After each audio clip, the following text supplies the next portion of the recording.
Eliran, thank you very much for having me on. We're a very big fan of ARUTZ7, as is Mr. Trump. So we wanted to talk about today our initial poll numbers that we've been studying. As you know, and it was reported in the Post, and we've talked about this before, Mr. Trump's commissioned a $1 million study into a possible presidential run for 2016. Now, the study doesn't only include polling. It includes, studying redistricting of districts, vote counts, demographics, looking into how the internet plays into the elections now, which is extremely important, looking into how organizing, what went on, what went wrong, according to the Republican base, and what was done right by the Romney campaign. Something that's very good for Israel, which we saw and we put into some of our polling, were questions about foreign policy playing a role in the 2008 election, the support of Israel within the Republican Party, also within moderate Democrats and self-described independents, along with questions about Prime Minister Netanyahu as a national character, what Americans feel about him, positive rating, where that broke down, things like that. What we were able to see with the Romney campaign is that a lot of activist, grassroots type supporters, for instance, in the Israeli elections, the people that actually go to the houses, do the polling, do the phone calls, go street to street, knock on doors. They had wished that Romney had not only concentrated so much on the economy, but it really hit Barack Obama on foreign policy, whether it was supporting the Muslim Brotherhood in Egypt, dethroning Mubarak, whether it was pressuring Prime Minister Netanyahu, whether it was the Cairo speech in 2009. These were things that they thought that Romney did not criticize Obama for enough, that Romney kind of pushed away on. And they also felt that these matters influence the economy as well. Without a strong American foreign policy, our economy cannot strive. Particularly in support of Israel, what they felt was that it wasn't enough in order to just say, I support the state of Israel. I believe Jerusalem is the capital. You had to go to better lengths to say, where would you support Israel in terms of the specific peace plan with the Palestinians, in terms of the existential threat with Iran? What would your exact response be? Lay that out. Should Iran actually cross the echelon and nuclearize a missile? Things like that. And what they felt was that Obama was able to move away a lot from that because of the bin Laden operation, which was very commendable, was very courageous by him. But he was able to block a lot of things, whether it was cutting military spending, whether it was telling Israel to go within 67 borders. Things like that are extremely important across the Republican Party, even to the libertarian section, which I know Israelis are sometimes worried about. You had the Tea Party, social conservatives. Obviously, Israel is a very big issue to them.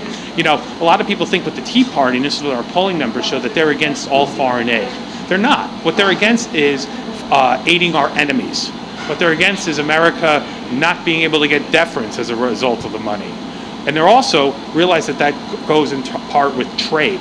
You know, trade is a very important issue. It's a very important issue to Mr. Trump as well. What we like to say in America is, or what Mr. Trump likes to say is, you know, we're all in favor of trade. We're all in favor of doing business with other countries. We think it's very important, but we need to have fair trade. The country we have fair trade with is the state of Israel. You know, we're sitting here in New York. A lot of people don't realize this. You know that the state of Israel is New York's #4 biggest trade partner. The state of Israel has the most amount of companies listed on the NASDAQ after the United States. That's more than China. That's more than any European country as well. The state of Israel, we depend on their technology advancements. A lot of American corporations have built businesses there. You know, and when we talk about that our country has a brain drain, one of the instances where we've been able to help subside that has been with Israeli advancements with the microchip, Israeli advancements with medical engineering, things like that. Mr. Trump has been a longtime supporter of the state of Israel publicly. You know, in 2002, he was invited to be the guest of honor for the Israeli Day Parade in New York. Now, a lot of people advised him not to do that because it was right after 9/11, thought it'd be a major national security threat, and him being besides an internationally renowned businessman, he's a mogul. And he'd be a high, security risk, almost like any state dignitary. But despite that, he did that. He stood there from the beginning to the end, and it's very encouraging. It was also made the covers of all the New York papers, covered across the country, and it was also a couple of years before Apprentice, but it helped build that relationship along with media people. Mr. Trump gets a lot of briefings on the state of Israel. He's very concerned about it. Very, from an economic point of view, I have no connections with that. I don't know. I know he is looking into investments there, but he's also very friendly with Deputy Secretary of the Defense, Danny Danon. Danny Danon has visited Trump Tower. Mr. Trump read his book, and he considers him, and he seems to be considers him somebody that's, along with Prime Minister Netanyahu, as you may recall, Mr. Trump publicly endorsed in the election. Considers him to be a future leader of Israel, somebody that is a good advocate on behalf of the country. One of the big issues is in our country is when you look at the Democrats, you look at the Republicans.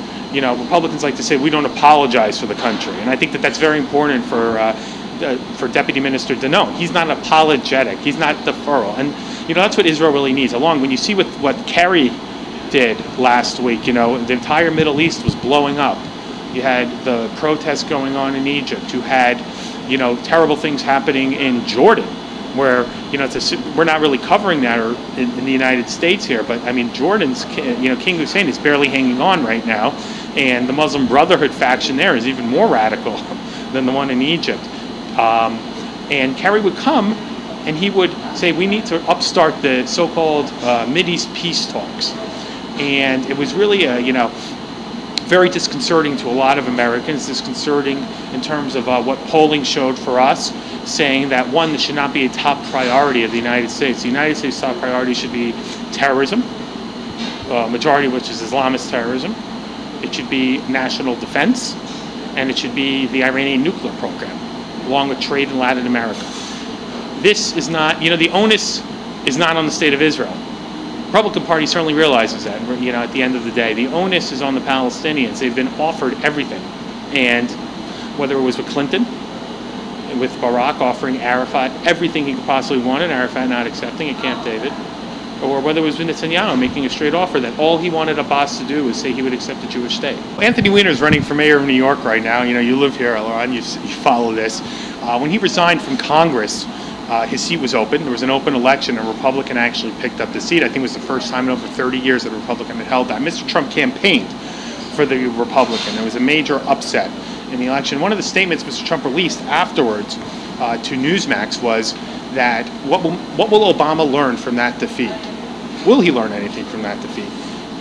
And he mentioned in this statement, Mr. Trump, the fact that Obama used the occasion of killing bin Laden as a maneuver to pressure Israel to go within the 67 borders. This is a speech he gives a day, 2 days, right before Prime Minister Netanyahu visits Israel, by the way. He made a point to make this up, to point this out, and to say that this is something existential for America's security. Secretary of State John Kerry, this has been a fascination of his for a long time.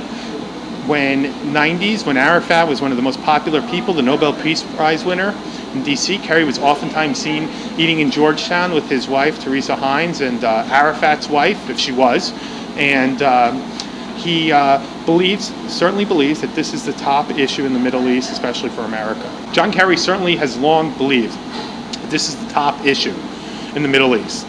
That supposedly when the Palestinian-Israeli question, quote-unquote question, is solved, there will be no more terrorism, there will be no more radicals, and it's just simply not true. And I think Americans on both sides understand that, and that's really an issue that's going to go into the 2016 election. Everybody says this is about the Jewish vote. It's not about the Jewish vote. It's about overall every demographic. Each side, a lot of times Republicans have been able to not really explain how they are supporters of Israel compared to the Democrats. And then the Democrats will just say, well, I support the state of Israel just like anybody else. AIPAC will give a blessing. They'll say, well, I signed on to this resolution if they have a history in the Congress, or if they're a governor, it's a little more harder to prove. But certainly Barack Obama, when he ran in 2008, he had signed every AIPAC statement. He had spoken in support of Israel in the Hezbollah war of 2006, and there was nothing in his record really besides some questionable contacts to say, well, he's anti-Israel. Now, is he anti-Israel? No. He's been very supportive in a lot of ways of Israel, but he certainly on the Palestinian issue is not supportive of Israel. And I think that that's really where you could show a difference between Republicans and Democrats. Democrats believe that the onus is on Israel to make peace with the Palestinians. Republicans believe that it should be a bargain done in good faith. Somebody like Mr. Trump, he's negotiated hundreds of deals for billions of dollars And he understands how negotiations work, and he's been through some of the biggest negotiations of all time in the real estate market internationally. And he would always be able to tell you which side actually wants to make a deal and which side is just posturing. And I think that really describes the Israelis and the Palestinians, because I think that anyone within the Israeli Knesset, anyone would make a deal for peace.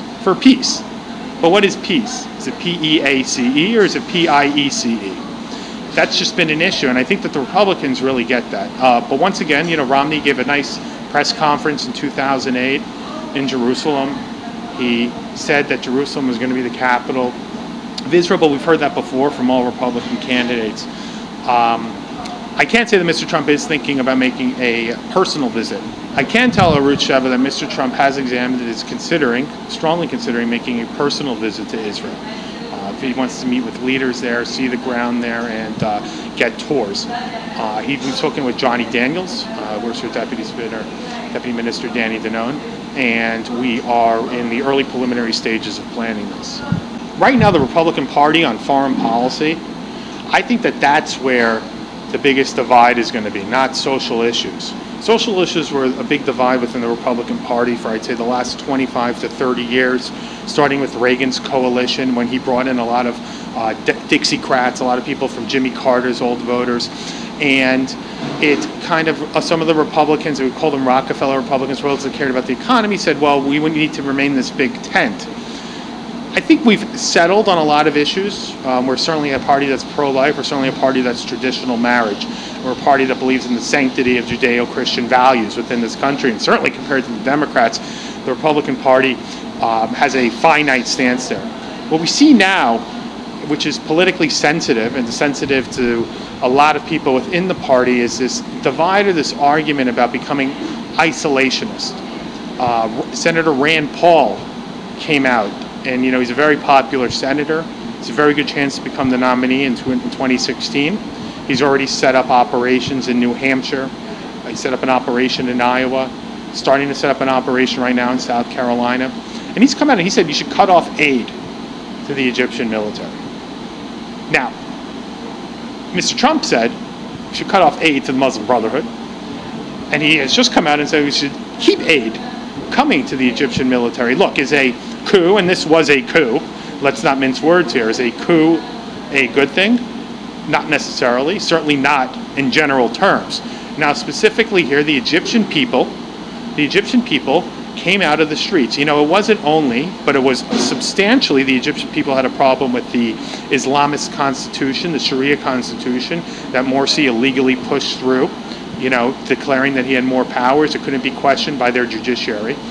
But what they also saw was that the Muslim Brotherhood could not run the country properly, whether it was with gas, electricity, food, the economy. And the economy had problems there under Mubarak, but they just got infinitely worse.